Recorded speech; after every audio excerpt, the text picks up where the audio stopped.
இப்படி கையை வச்சுக்கிறோம்னு வச்சுக்கோ, இப்படி எல்லாம் வச்சுட்டாலே நம்ம எங்கேயாவது தீவு வாங்கி போக வேண்டியதுதான். அதனால இப்படி எல்லாம் இல்லாமல் ஆச்சாரிய வரிகள் வச்சுட்டா நல்லா இருக்கும், பக்தர்கள் நம்ம வச்சுட்டா நல்லா இல்லை. ஆனா பெருமாளை பல க்ஷேத்திரங்கள்ல இப்படி பாப்பேளா இப்படி. இதுக்கு என்ன ஹஸ்தம்? என்ன சார் இது கூட உங்களுக்கு தெரியாம இருக்கேள், பயப்படாதே அப்படின்னு சொல்லக்கூடியதுதான் இந்த கை. இப்ப அபயம், பயப்படாதே, அபயம் இல்லையா, அப்படின்னா இது அபயஹஸ்தம்னு பேர். என்ன சார் இது கூட உங்களுக்கு தெரியாம இருக்கே, நாங்கள்லாம் சொல்ல பாருங்க, இது வரதஹஸ்தம்னு பேரு. வரதன்னா கேட்டதை கொடுப்பவன், வரம் ததாதி இது வரதா. அதனால வரதஹஸ்தம்னா எப்படி, அபயஹஸ்தம்னா எப்படி. காஞ்சிபுரத்தை பெருமாளுக்கு பேர் என்ன? வரதராஜன். ஆனா இப்படிதான் கை வச்சுட்டு இருப்பார். அபயராஜன் தானே பேர் இருந்திருக்கணும். இப்படி வச்சுட்டா தானே வரதராஜர், இப்படி வச்சுட்டா அபயராஜன் தானே இருக்கணும். அப்போ அப்பைய தீட்சிதர் வாழ் ஒரு ஸ்லோகம் எடுக்கிறார், ரொம்ப அழகான ஒரு ஸ்லோகம்.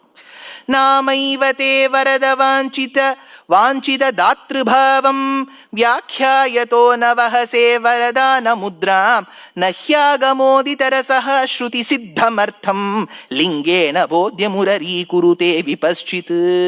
ஒரு பெரிய வேதம் படிச்சவர், படிச்ச வேதத்துக்கு ஏத்த மாதிரி உலகத்துல இருக்கக்கூடிய அத்தனை ஜாதியினரையும் மதிக்க தெரிஞ்ச ஒரு அந்தணர் ஒருத்தர் இருக்கார். எல்லாரையும் சமமா பார்த்துட்டு எல்லோருக்கும் மதிப்பு கொடுத்து இருக்கக்கூடிய ஒரு அந்தணர் இருக்கார். அவர் காவேரியில குளிக்க போயிருக்கார். காவேரியில ஓடுறது ஜலம். இவர் குளிக்கும் போது என்ன ஆச்சு, முக்கு போட்டு எழுந்து போகும், பூனல் போயிடுறது, காவேரியோட பூனல் போயிடுறது. அவர் பாவம் இப்படி நடந்து வரார். அவருக்கு பூனல் போனதே தெரியல, இப்படி நடந்து இப்படி வரார். அப்படி வரும்போது என்ன ஆகுது, திண்ணையில உட்கார்ந்து இருக்கவா பாக்குறா, பாத்தியா அது இல்லாம வந்துட்டார் அப்படின்னு சொல்ல மாட்டாளாம். ஏன்னா இவ்வளவு சமுதாயத்தை மதிக்க தெரிஞ்சவர், எல்லா ஜாதியினரையோடும் நல்ல ஒரு மைத்ரி பாவத்தோடு மதிக்க தெரிஞ்சு, எல்லோர் ஆணாக இருக்கட்டும் பெண்ணாக இருக்கட்டும் எந்த ஜாதியை சார்ந்தவராக இருக்கட்டும் அத்தனை பேருக்கும் மதிப்பு கொடுக்கக்கூடியவர், வேதத்தை நன்றாக கற்றவர், வேதத்தில் உள்ள அர்த்த விசேஷங்களை நன்றாக மனதில் கிரகித்தவர். நடந்து போகும்போது அவருக்கு பூனல் இல்லைனாலும் அவரை அவமதிக்க மாட்டா.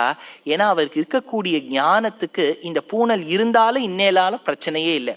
வரதராஜன் எம்பெருமான் வேத காலத்திலேருந்து பக்தர்கள் கேட்டதை கொடுத்து கொடுத்து கொடுத்து கொடுத்து கொடுத்து கொடுத்து கையெல்லாம் சிவந்து வரதராஜன்ற பேரை வாங்கிட்டார். அவர் அபயஹஸ்தமா வச்சுண்டா என்ன, வரதஹஸ்தமா வச்சுண்டா என்ன, பேர் வரதராஜனுக்கு ஏத்த மாதிரி நடந்துட்டார். அப்புறம் என்னன்னு அப்பைய தீட்சிதர் வாழ் ஒரு ஸ்லோகத்துல கேட்டார்.